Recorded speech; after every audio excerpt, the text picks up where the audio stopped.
Hello. हम बात करेंगे डाटा इंटरप्रिटेशन के बारे में, जिसको हिंदी में कहते हैं आंकड़ों की व्याख्या और इंग्लिश में कहते हैं डाटा इंटरप्रिटेशन। वैसे अगर मैं बात करूं तो ये एक अर्थमेटिक का चैप्टर है। अर्थमेटिक जो अंकगणित होती है, जो कॉम्पिटिटिव एग्ज़ाम में बहुत महत्वपूर्ण है, जिसका इम्पोर्टेंस बहुत ज़्यादा है। तो उसको क्या करते हैं ज़्यादातर टीचर, इसको अर्थमेटिक जब ख़त्म हो जाती है उसको लास्ट में, सबसे लास्ट में पढ़ाते हैं। इस चैप्टर को कहते हैं डीआई, मतलब शॉर्ट फॉर्म में इसको डीआई भी कह देते हैं। तो इसको लास्ट में पढ़ाते हैं ज़्यादातर अध्यापक, क्योंकि ये बहुत सारे सब्जेक्टों का कॉम्बिनेशन है। इसमें बहुत सारे सब्जेक्ट आना चाहिए हमें। लाइक सबसे पहले तो हमें परसेंटेज आना चाहिए अच्छे से, और प्रॉफिट एंड लॉस आना चाहिए, और एवरेज आना चाहिए, और एवरेज प्रॉफिट एंड लॉस हो गया।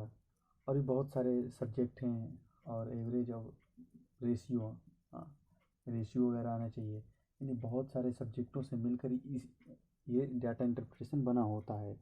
मतलब इसमें सारे सवाल आ जाते हैं इसके अनुसार। इसीलिए इन सब के जो पूरे चैप्टर हो जाते हैं ख़त्म, यानी तो लास्ट में इसीलिए इसको पढ़ाया जाता है, ताकि सब चैप्टर इसमें कवर होते हैं, इसलिए इसको बाद में पढ़ाया जाता है।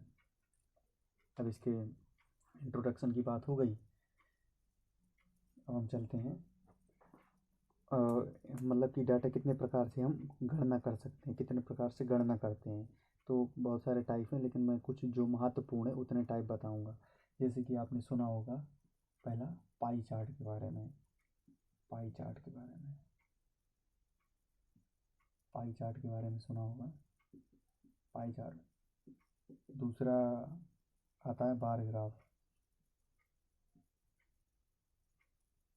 बार ग्राफ हो गया। तीसरा हिस्टोग्राम हो गया, हिस्टोग्राम हो गया। चौथा tabular DI, sorry, tabular DI मतलब ये तालिका वाला होता है। कुछ कुछ की हिंदी मतलब होती है, बाकी इनको हिस्टोग्राम ही कहते हैं, बार ग्राफ ही कह देते हैं, ग्राफ ही बोलते हैं, पाई चार्ट ही बोलते हैं। अब हम इन चारों को एक एक करके हम डिस्कस करेंगे, ठीक है। वीडियो कई पार्ट में आ सकता है, छोटे छोटे पार्ट में आएगा वीडियो। पहला हम पाई चार्ट के बारे में बात करेंगे, तो बाकी सबको हम हटा देते हैं। पाई चार्ट के बारे में हम बात करेंगे। पाई चार्ट के बारे में, पाई चार्ट में एक सर्किल होता है। सर्किल में ही पूरे हमें डाटा दिया होता है, सर्किल में ही पूरा डाटा दिया होता है। और सर्किल की बात करें तो ये इसका एंगल जो होता है 360 डिग्री होता है। आपको तो पता ही होगा, पूरा यहाँ से लेकर यहाँ तक है, तो इसको बोलते हैं हम 360 डिग्री, ठीक है। इसका एंगल तो 360 डिग्री होगा, ठीक है। अब हम, ये हमारे पास एक है वृत्त, एक वृत्त है, तो ये पूरा एक चीज़ ना, इसको हम 100% मानते हैं हमेशा। कोई भी हमारे पास चीज़ हो तो उसे हम 100% ही मानेंगे। अगर हमारे पास जेब में मान लीजिए 10 रुपये हैं, तो वो हमारे लिए 100% होगा, क्योंकि हमारे पास 10 ही रुपये है ना। तो टोटल कितना परसेंट है, यानी 100% ही उसी में हम सब कुछ करेंगे, अगर 10 रुपये है जो। तो इसलिए टोटल ये है, तो इसलिए इसको हम 100% रिप्रेजेंट करेंगे। 100% का मतलब एक होता है, ठीक है। एक कह लो, ये तो 100% कह लो, ठीक है। अब हम क्या निकालेंगे, इसी से निकाल सकते हैं हम, कि जैसे कि 100% है पूरा, और 100%, और इसका ये मतलब इसका एंगल कितना है पूरा 360 डिग्री। तो हम 1% की वैल्यू निकालेंगे, क्योंकि परसेंटेज वगैरह की क्वेश्चन में परसेंट पूछ देता है कि 30% की वैल्यू कितना, 30% की डिग्री में वैल्यू बताइए कितना होगा। तो हम क्या करेंगे कि 1% की वैल्यू निकाल लेंगे। 1% का जब मान निकाल लेंगे तो हम किसी का भी निकाल सकते हैं, 20 का निकाल लेंगे, 15 का निकाल लेंगे, 23 का निकाल लेंगे। तो हम बेसिकली क्या करेंगे, हमें यहाँ पे एक बनाना है, तो हम क्या करेंगे, यहाँ भी हम 100 से डिवाइड कर देंगे, और बेसिकली हम भी यहाँ से भी 100 का डिवाइड कर देंगे, ठीक है। और 100 से 100 कट गया, और यहाँ से यहाँ कट गया, तो यहाँ पे 1% की वैल्यू आ गई। यहाँ पे 3.6 आ जाएगा, एक अंक बाद दशमलव लग जाएगा। नीचे जितने जीरो होते हैं उतने अंक बाद दशमलव लगा दिया जाता है। तो 1% की वैल्यू 3.6 डिग्री हो गया। इस डाटा को आप याद कर सकते हैं।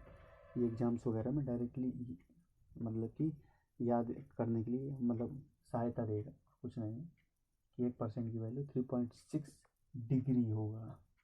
ठीक है, अब हम इसी की अपोजिट बात कर देंगे। 360 डिग्री है और दिया है हमें 100%। अब हमें क्या निकालना है, 1 डिग्री निकालना है।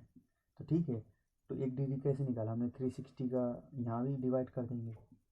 ये तो फिर इसको हम ऐसे लिख सकते हैं 360 डिग्री मल्टीपल 1 डिग्री। कुछ अंतर पड़ेगा क्या? ठीक है, अब इसको हम नीचे भेज देंगे 100% अपॉन 360 डिग्री। ठीक है, इसको आप नोट कर लीजिएगा और मैं इसको ऊपर कहीं लिख दूंगा। ठीक है, यहाँ से चालू हुआ था।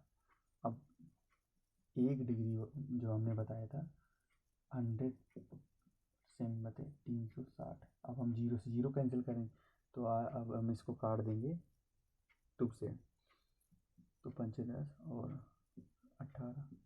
1 डिग्री का वैल्यू आ जाता है 5/18%। ठीक है, दोनों साइड से निकल गया। और मैंने बताया था कि 1% की वैल्यू कितने डिग्री होती है, 3.6 डिग्री। दोनों डेटा आप याद कर सकते हो, आपको याद करने में आएगा। ठीक है,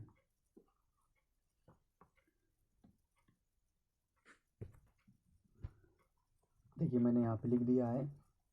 अब यहाँ पे मैंने साफ करके लिख दिया 1 डिग्री बराबर 5/18% और 1% की वैल्यू पूछे तो 3.6 डिग्री। तो हमारा पाई चार्ट में क्या होता है कि ये वृत्त दिए होता है। अब वृत्त में ही पूरा जितना डाटा दिए होगा ऐसे ऐसे करके पूरा 100% में दिए होगा। ये नहीं कि 110% कर, नहीं 100% में ही दिए होगा। जैसे कि मैंने यहाँ पे 50% कुछ मान लिया, ठीक है, तो 25% ये हो जाएगा, 25% ये होगा। जितना भी डाटा होगा 100% में ही बात करेगा। पाई चार्ट का मतलब यही है। तो हमारे चार्ट में चार्ट टाइप में दिए होता है, समझ गए इसको। जैसे कि मान लीजिए यहाँ पे गेहूँ का दे देगा परसेंटेज, ठीक है, गेहूँ, चावल,